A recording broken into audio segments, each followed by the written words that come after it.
Une rencontre avec une artiste peintre, et me voilà à l'unisson avec une montagne à l'avenir incertain, dans ses formes et couleurs. Voilà qui m'incite à revenir aux sources de mes propres souvenirs.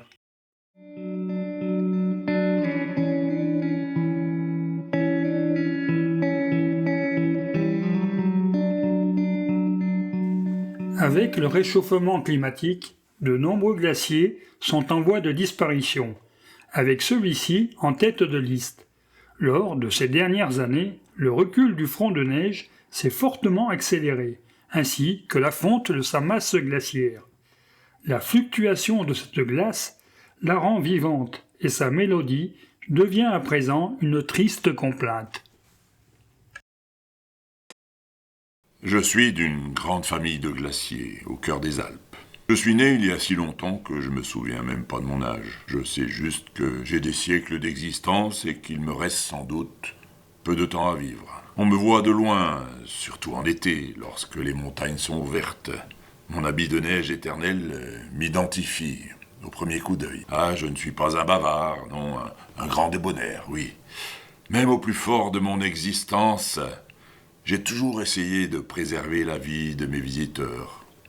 Pourtant, on m'a si souvent gratouillé la peau avec des pointes d'acier, mais je n'en suis point rancunier. Malgré les crevasses profondes qui ont sillonné mon corps jadis, contrairement à d'autres, je suis resté accessible au plus grand nombre.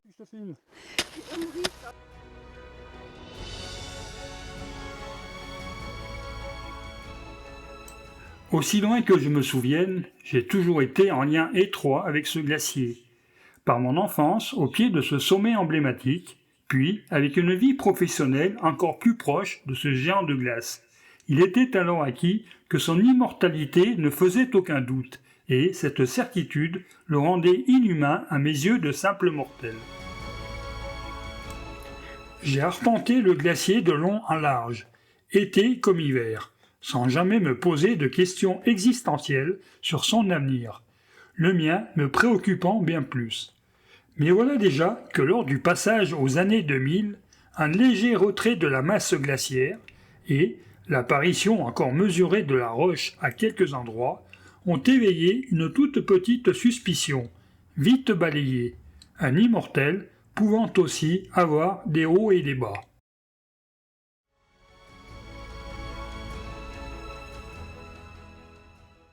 Je me souviens avec émotion d'une exploration dans les entrailles du glacier. Grâce à un guide de Valoir, nous sommes descendus dans un moulin, puis vertical de 40 mètres sur la partie basse du glacier. Nous avons pu ainsi progresser sur 200 mètres sur la roche de ce ventre gargouillant d'eau et de grognements étranges.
Maintenant, cette intrusion dans son intimité serait impossible. Il ne reste plus que quelques mètres de glace au même endroit.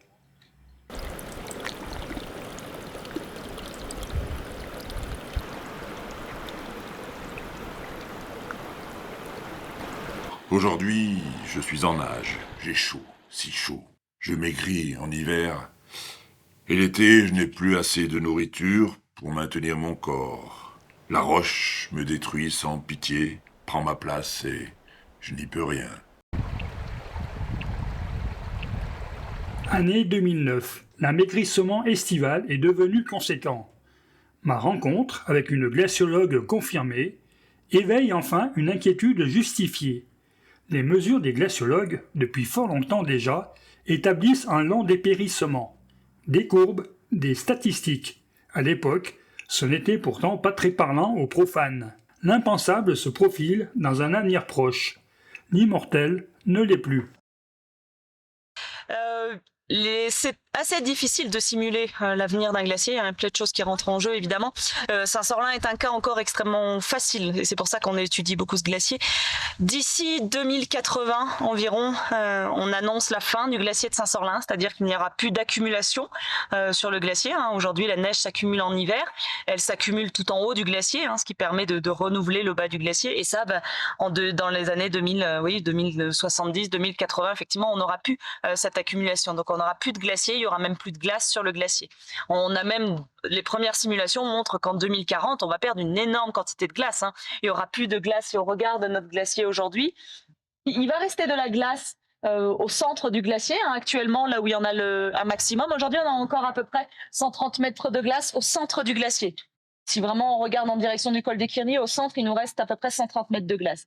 Mais sur le devant du glacier, sur toutes les rives, les bas-côtés, sur la pente de l'étendard aussi également, on va perdre de la glace. Et d'ici à 2040, il restera un morceau de glace uniquement au centre du glacier. Et ce morceau de glace aura disparu en 2080 à peu près.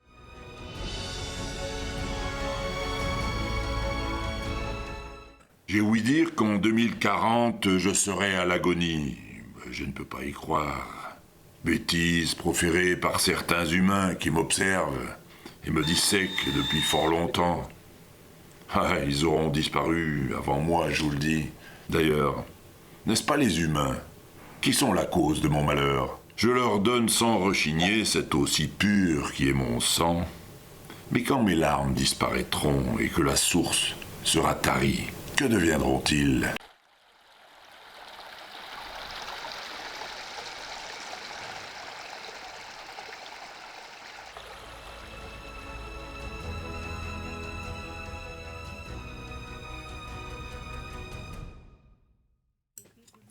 Été 2023.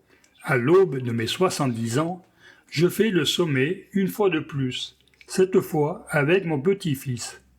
Le réchauffement est acquis. Le glacier s'est coupé en deux. Les séracs, les grandes crevasses, la rimée du sommet ont disparu.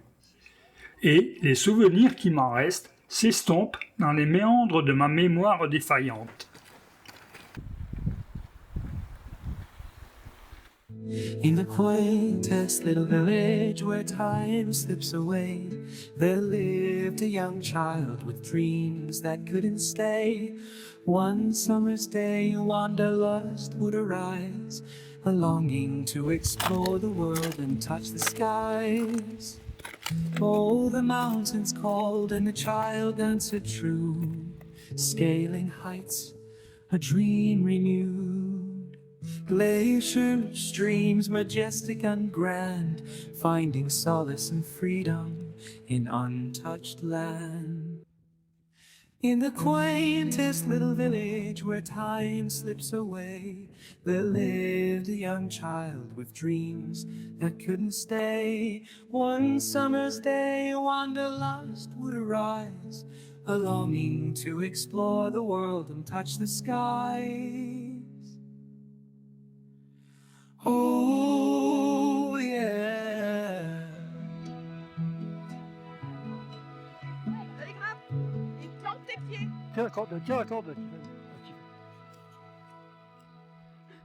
Oh, the mountains called and the child answered true, scaling heights, a dream renewed. Glaciers where time slips away, there lived a young child with dreams that couldn't stay. One summer's day, a wanderlust would arise, a longing to explore the world and touch the skies. Oh, the mountains called and the child answered true. De retour au pied du glacier, je mesure encore l'ampleur du désastre. La partie haute n'est plus qu'un névé. Comme dans un miroir, je cherche en vain le glacier fringant que tant d'alpinistes ont gravi avec la joie du sommet atteint. Une génération sépare ces deux vues. Et qu'en restera-t-il dans 20 ans? Heights, a dream renewed. Glacier streams, majestic and grand, finding solace and freedom in untouched lands. Oui, mon vieil ami, nous allons tous deux disparaître dans un avenir proche. Il ne restera que les bons moments passés ensemble. Et c'est déjà beaucoup.